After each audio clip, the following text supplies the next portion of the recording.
என்னடா உன்னை அங்கே எல்லாரும் தொலைவிட்டுருக்காங்க, நீங்கள் 2 பேரும் இங்கே வந்து நின்றுட்டுருக்கீங்க. எவ்வளோ நேரம் ஆச்சு இன்னும் சாப்பிடாம இருக்கிறீங்க? எல்லாருமே சாப்பிட்டு முடிச்சிட்டாங்க வாங்க. அண்ணி எனக்கு பசிக்கல அண்ணி, வயிறு ஒரு மாதிரியாக இருக்குது. நீங்கள் குகனை கூட்டிகிட்டு போய் நீங்கள் சாப்பிடுங்க, நான் கொஞ்சம் நேரம் உக்காந்துருக்கேன்.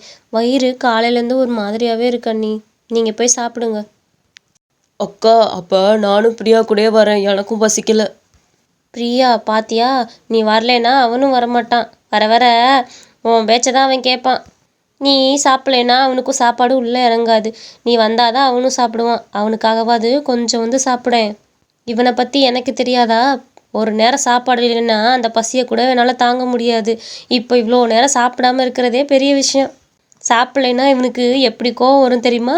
கோவம் வந்தால் என்னை போட்டு திட்டிகிட்டே இருப்பான். குகன் நீ போய் சாப்பிட குகன், நான் நைட்லாம் தூங்காதனால வாமிட் வர மாதிரியே இருக்குது. நீ போய் சாப்பிடேன். அக்கா நான் பிரியா கூடயே சாப்பிட்றேன்க்கா, நீ போயிட்டு அப்புறமேல் வா போ முத. அண்ணி இங்கே நான் கல்யாணம் பண்ணா நீங்கள் கல்யாணம் பண்ணானே தெரில. என்னை விட நீங்கள் தான் அழகாக இருக்கீங்க. பிரியா வம்பளுக்காத, என்னை விட நீ தான் அழகாக இருக்க. எப்போவுமே நீ தான் அழகு. நான் சும்மா saree கட்டி பூ வச்சுருக்கேன், இதுதான் பண்ணியிருக்கேன்.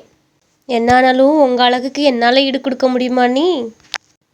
சரி பிரியா, நான் போயிட்டு வரேன். என்ன நீங்கள் 2 பேரும் பசிக்கிறப்போ வந்து சாப்பிடுங்க. அம்மா உன் மருமகளுக்கு பசிக்கலையா அம்மா? உன் மருமகளுக்கு பசிக்கிறப்ப தான் உன் மகனும் சாப்பிடுவானாம்மா. பொண்டாட்டி பேச்சு கேட்டுட்டு எப்படிலாம் இருக்கிறான் பாரு. பொண்டாட்டி வந்துட்டா எல்லாருமே மாறிடுவாங்கங்கிறது சரியாதாம்மா இருக்குது. உன் மகன் உன் மருமகளுக்கு தான் சப்போர்ட் பண்ணுவான். ஆமாண்டி, நீ சொல்கிறது என்னமோ உண்மைதான். எப்போவும் பசிக்குதுன்னு ஓடி வந்து சாப்பிட்ற பையன் இன்னைக்கு இவ்வளோ நேரம் பசியை தாங்கிட்டு இருக்கிறானே. பாட்டி அவன் பொண்டாட்டி தானே பாட்டி, அவனுக்கு பிடிச்ச மாதிரி தானே நடந்துக்கணும். உன் புருஷன்லாம் உனக்கு பிடிச்ச மாதிரி தானே நடந்துக்குவார், அது மாதிரி தான் அவங்களுக்கும் இருக்கும்.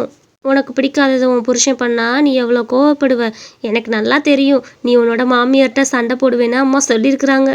நீ மற்றவங்கள பற்றிலாம் பேசாத பாட்டி, பேசாட்டுரு. என் புருஷனெல்லாம் நான் இப்படிலாம் அடிமையாக வைக்கல. என்னமோ இப்போ இருக்க பிள்ளைங்க தான் புருஷனை அடிமையாக வச்சுக்கிறது, அவனை கைக்குள்ளே போட்டுக்கிறது, இந்த வித்தையெல்லாம் இவர்கள்ட்ட இருந்து தான் கற்று தரணும். சே என்ன பொண்ணுகளோ. பாட்டி தேவையில்லாமலாம் பேசாத. அவளுக்கு பிடிச்சிருக்கு அவன் இருக்கிறான், அவனுக்கு பிடிச்சிருக்கு அவன் இருக்கிறான், உனக்கு என்ன பாட்டி? ராணிக்கண்ணு சண்டை போடாதம்மா, இது மண்டபம். நீ போய் வேறு வேலையை பாருமா, போமா.